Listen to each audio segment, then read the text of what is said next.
নেতৃত্বে সাক্ষ্য রেখে গিয়েছিলেন। পরবর্তীতে 1900 গুণাবলী আমরা স্বাধীন কিন্তু দেখেছি।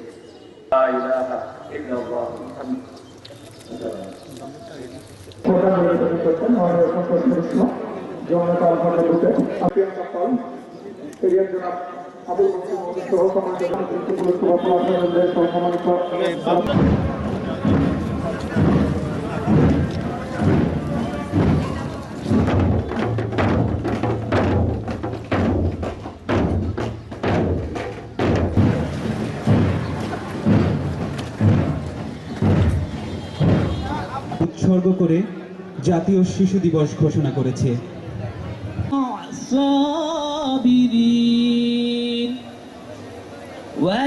ও আনন্দঘন পরিবেশে উদযাপনের লক্ষ্যে জেলা প্রশাসন জেলা পরিষদ হবিগঞ্জ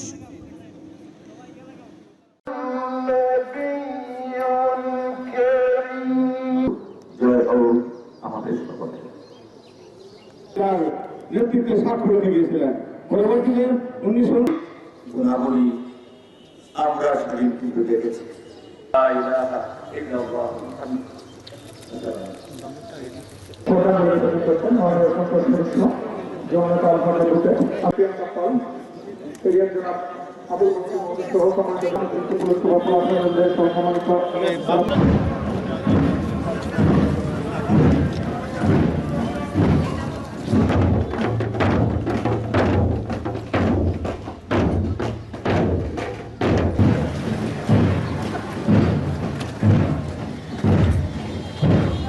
উৎসর্গ করে জাতীয় শিশু দিবস ঘোষণা করেছে।